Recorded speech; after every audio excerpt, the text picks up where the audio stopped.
At eto na nga mga kapitbahay kananay, nag-church muna kami dahil Father's Day ngayon, 6 p.m. po sa CCF Main dahil may bagong oras. Kapag gusto nyo pong dumalo, marami pong bakanting upuan para po sa ating lahat. Kaya go na tayo ng Sunday Church, 6 p.m. Ayan po si Pastor, nagtutalk po siya and all glory to God. After that, kumain po kami. Ito po yung paboritong kainan ng tatay ko. Yung tatay ko po ay nawala nung pandemya. Yan, ito yung favorite na restaurant niya, yung Savory po. Ayan, di ba?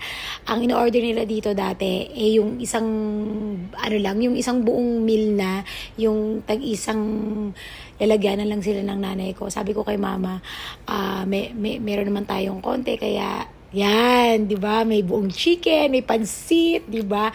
Lahat isang buo, hindi yung isang meal lang. Ayan.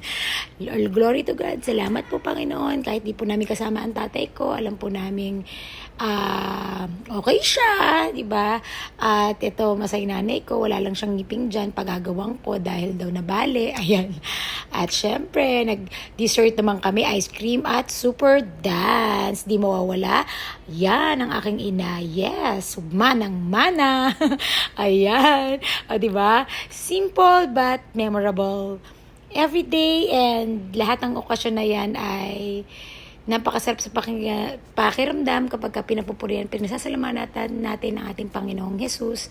Yan, diba? Ginawa nilang club, yung mall. Papa, we love you. I love you.